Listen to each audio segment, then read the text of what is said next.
my opinion, she needed to be closer to Stefan so she can get her stuff and he can do his CSAM thing. So they had to move in together because they both live with their parents. So we supported ourselves in this tiny apartment for a little while until I ran out of funds. Do you remember what year that was? 2020. You notice how she doesn't even mention Madeline when she's talking about moving from place to place? Nope. She doesn't think about how all that moving would affect her because she doesn't. And how it would affect her schooling and all the things that she says about her daughter being this, and this. Oh no, but let's just say that she has ADHD and possible autism. That's why she does those things, because of that, not because of what she's doing. All right, Synth, thank you for the $5 super chat. Thought, this is why I think that's why Jennifer Soto so long to ID Stefan Surd's peen, because she had already seen it or do it with Stefan Surd. So she was letting Stefan Surd, yeah, absolutely. She, in my opinion, Synth, she absolutely was letting that happen. There's no other way. There's no other way about that. Now, some people dispute on whether she knew about that when Maddie's life was gone. Yeah, she talks about the body. That people are saying are still in dispute. My mind's made up that she knew. Now, as far as the CSAM, yeah, that's not even a question. Care because she only cares about Jennifer. So when did you live in Port Charlotte? 2020. Look at her. Oh no. I don't remember what month I moved in, but I remember moving out in November. Oh, 2020. Yeah. Cool. So it was some. In Stefan's CSAM paperwork, it shows the first file being made in 2019, and then there's a gap between 2019 and 2022. But I feel like there was a lot of abuse going on at that Port Charlotte apartment, being that Madeline was isolated 3 hours away from her family. She filled in the gap for us because she lived there between 2019 and 2020, and that's when Juan lived there at the same time. Now, when Juan lived there, there was no documentation and the roommate of Madeline being abused. Okay, and they weren't doing what they did. Maddie had her own room, which was one of the rooms upstairs. She didn't have that half room.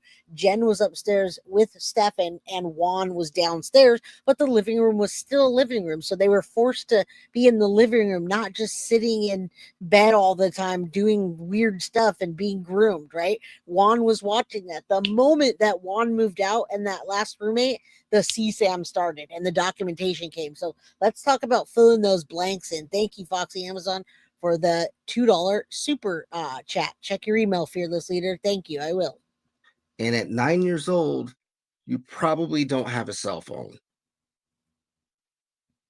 My daughter does.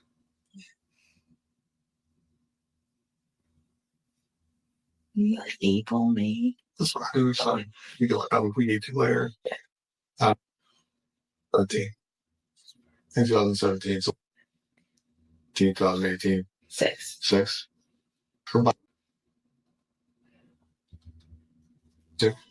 And at the same time, no. But okay. I've had ex-husbands and ex-boyfriends live in that same house before. Got it.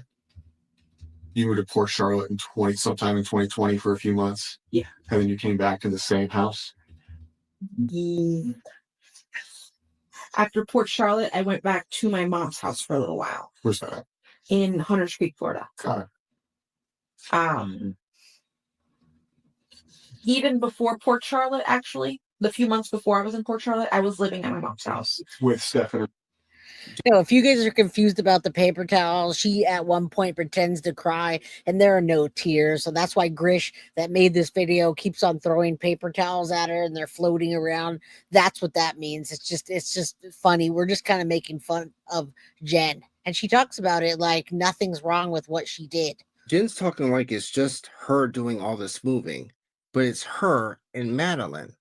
They moved out of Jen's dad's house and into Jen's mom's house. Then out of Jen's mom's house and into the Port Charlotte apartment, then out of the Port Charlotte apartment and into Jen's mom's house, then out of Jen's mom's house and back into Jen's dad's house. Doesn't that sound crazy?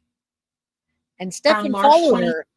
Decided he wanted to renovate the house and why do you think Stefan followed her, you guys? You think it had to do with the access that he had to Maddie, or do you think it's because he loved Jen so much? Because all that time he was there just following her around and moving.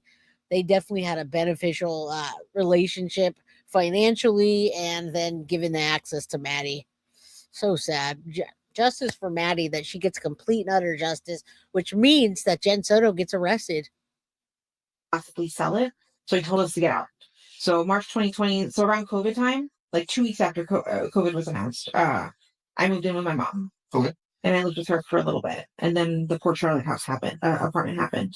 We moved to Port Charlotte, were there for a few months, came back to live with my mom, was there for a few months, and then I decided to move back. Um, that he was moving out and like getting an RV and like living the RV life. Yeah. So he needed somebody to take care of the house for him. So I said, yeah, I would do it, of course. So I moved in. I moved into his bedroom, downstairs, the master bedroom. There you go. There it is. I can't be the only one that noticed how Jen explains this like she was doing her father a favor. Like he needed her to move in. Eventually, Stefan did come. Now, remember, right after this interview, they found Maddie's body. Now, she says found the body. Did you guys find the body? She talks about Maddie as a body. So, yeah, absolutely what you're saying. Again, it's not a crime to not have emotions or to have weird hand motions and to be weird or to be a potato. It's not the paper towels. Having a bunch of paper towels and not crying is not, but it's a telltale sign. And when you're a true crimer, when you're in this true crime community and you have seen it and you have done it and you've seen all the mothers that do this and that you later find out that are guilty, then you realize, oh, well, that's why. This is what we are seeing. Okay. Thank you, Foxy. A few years. It wasn't until like June of last year that we'll go upstairs to the guest bedroom upstairs because I just Yes, hit the like button, folks. he's not a very clean guy. He's kind of a little hoarder and a collector. So just my house. All right, so him being a hoarder and collector and her sending Stefan upstairs because he's a hoarder and collector, you send him upstairs to hoard and collect the stuff upstairs. But there was no hoarding and collecting stuff upstairs, folks. It was just a white bedroom with countertops that were nice and neat, nothing on the walls, no toys, no nothing. So think about that. Chew on that one for a bit. What she's saying makes no sense at all. All right. That's why now there's other reasons, folks. There's other reasons. House was always a mess and never the way that I wanted it to look. Or the clutter just gave me anxiety. So I asked him to move upstairs and he did. Notice how Jen doesn't say the reason that Stefan moved to bedroom number 4 is because of an issue in their relationship. Never. It was because he's a collector or hoarder or whatever she calls him.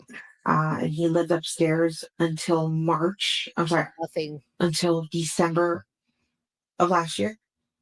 And then he moved to Northport, Florida with his parents. But they had promised him a job. But that fell through. Notice how Jen didn't say the reason that he moved out is because they broke up. So He we never were in the says process that. of This is the first timeline I made based on the way that Jen explained it. Yes, they are. They are citizens. All right, that's crazy right there, you guys. So that she never really talked about that, and no wonder her mom couldn't get behind her and Stefan, didn't like him. I mean, she was bouncing around. So this is when she met Stefan, was in 2017, and she worked for his dad at Eco Home Eco Home, and they were co-workers. And that was when they hung out. He knew she had a daughter. He was already grooming by then. We don't see pictures yet. Nothing gets documented until way over here. So all this time he's meeting Jen. Hey, you want to hook up? Sure. And then it starts. Then after he's groomed her how long and they're best friends, he starts staying over, and then they stay over to Port Charlotte with Yolanda. Now in 2020 is when Jen was scamming those COVID funds and saying that she had workers for her and getting the money back. So right in that time when she's living with Yolanda, and then back Stefan Stearns moves back in 2021. Usual house, go upstairs, move out, and then back to Northport. And then from Northport, Stefan comes back after being gone for a month, supposedly, and Maddie being happier, more alive, getting student of the month.